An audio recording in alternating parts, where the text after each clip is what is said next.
নমস্কার বন্ধুরা, আজকে আবার চলে এসেছি আরেকটা রান্না নিয়ে। আজকে করব আচারি চিকেন। আর এখানে আমি উইথ বোন চিকেন নিয়েছি।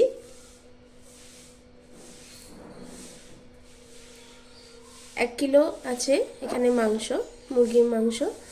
আর এখানে আচারি চিকেন বানাতে আমি যে মশলাগুলো ব্যবহার করছি সেগুলো হলো, এখানে কালো সর্ষে নিয়েছি, মৌরি, মেথি দানা, গোটা জিরে, জোয়ান, কালো জিরে আর 2টো শুকনো লঙ্কা। তো এই মশলাটা আমার আচারি চিকেনে আজকে আমি ব্যবহার করব। তো প্রথমে এই মশলাটাকে একটু আমি হালকা ভেজে নিয়ে, শুকনো কড়াইয়ে হালকা ভেজে নিয়ে তারপর এটাকে গুঁড়ো করে নেব। আর মাংসটাকে প্রথমেই আমি কিছু মশলা দিয়ে আগে মাখিয়ে রেখে দেবো 1 ঘন্টা মতো। তো এখানে যে মশলাগুলো দিয়ে আমি মাখিয়ে নেব, এখানে আমি যে মশলাগুলো ব্যবহার করছি মাংসটা ম্যারিনেট করার জন্য, আদা রসুন বাটা নিয়েছি, আদা বাটা নিয়েছি 1 চামচ, রসুন বাটা 2 চামচ, হলুদ গুঁড়ো 1/2 চামচ, লঙ্কা গুঁড়ো 1 চামচ, জিরে গুঁড়ো 1 চামচ আর লবণ দিয়েছি স্বাদ অনুসারে। তো সব মশলাগুলো দিয়ে আমি ভালো করে মাংসটাকে আগে মাখিয়ে রেখে দেবো।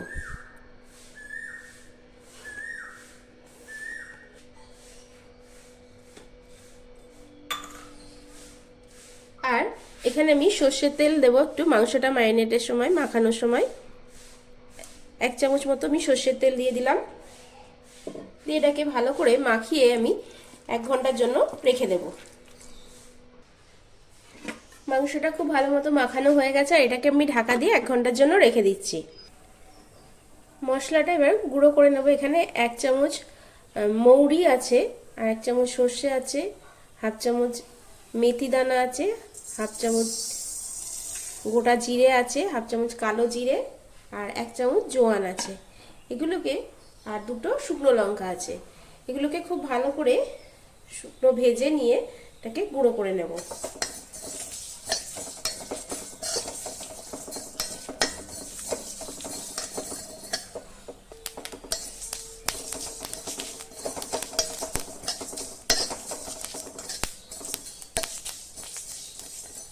মশলাটা খুব ভালো করে ভাজা হয়ে গেছে, গরম করা। এবার এটাকে নিভিয়ে একটু ঠান্ডা করে তারপরে আমি এটাকে গুঁড়ো করে নেব।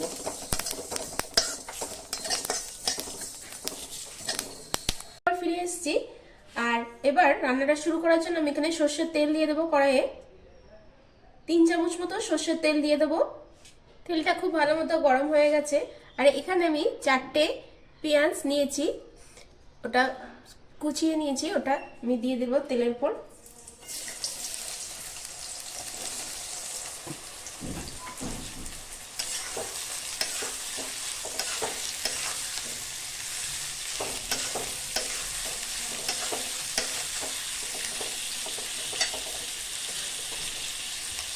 পেঁয়াজটা ভাজার সময় পেঁয়াজের মধ্যে একটু চিনি দেবো আর একটু লবণ দেবো, তাহলে পেঁয়াজটা তাড়াতাড়ি নরম হয়ে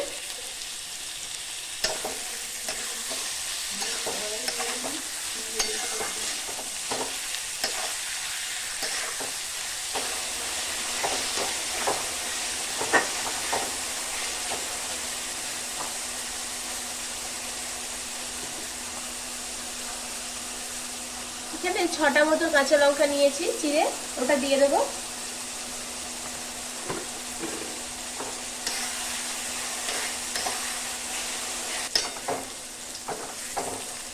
পেঁয়াজটাকে একদম লাল করে ভেজে নেব।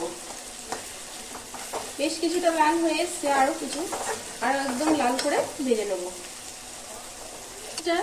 লাল করে ভাজা হয়ে গেছে। এবার এখানে মাখিয়ে রাখা যে মাংসটা ছিল ওটা আমি দিয়ে দেবো।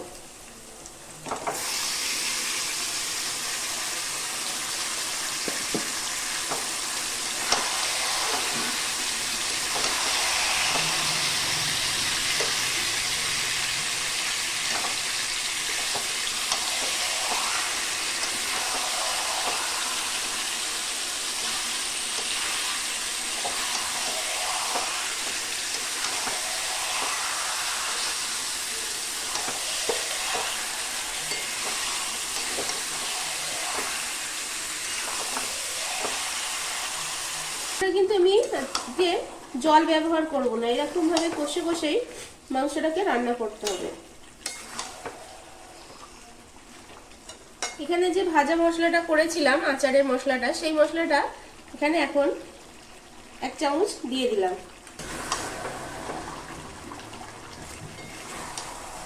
আর বাকি মশলাটা আবার পরে ব্যবহার করব।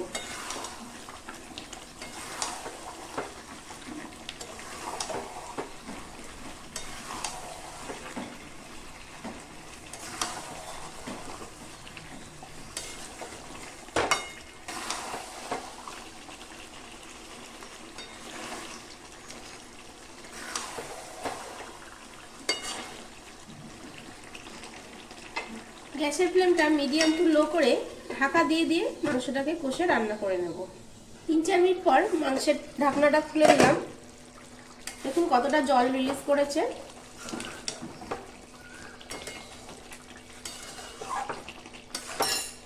গ্যাসের ফ্লেমটা একটু হাই করে দিয়ে মাংসটাকে কষিয়ে নেব। ভাজা মশলা যেটা বানিয়েছিলাম আচারের মশলা, ওই মশলা আরও 1/2 চামচ মতো আমি এর মধ্যে দিয়ে দিলাম। আর এখানে আমি আমের আচার নিয়েছি, যেহেতু আচারি চিকেন, একটু আমের আচারের মশলা দিলেও বেশ ভালো লাগে খেতে। তো এটাও এখন দিয়ে দিচ্ছি আমি 1 চামচ, এই চায়ের চামচের 1 চামচ মতো দিলাম। দিয়ে এটাকে খুব ভালো করে মিশিয়ে দেবো।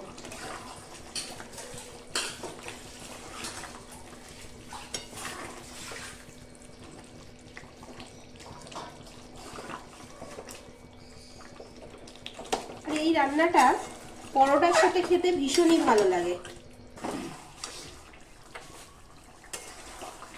রান্নাটা হয়ে গেছে, আচারি চিকেন রেডি। এবার এটাকে আমি নামিয়ে দেব, পরিবেশন করব। আমার এই রেসিপিটা যদি আপনাদের ভালো লাগে, আপনারা একবার ট্রাই করবেন। গ্যাসের ফ্লেমটাকে এবার বন্ধ করে দেবো, দিয়ে 2 মিনিট ঢাকা দিয়ে রেখে তারপর আমি এটাকে পরিবেশন করব।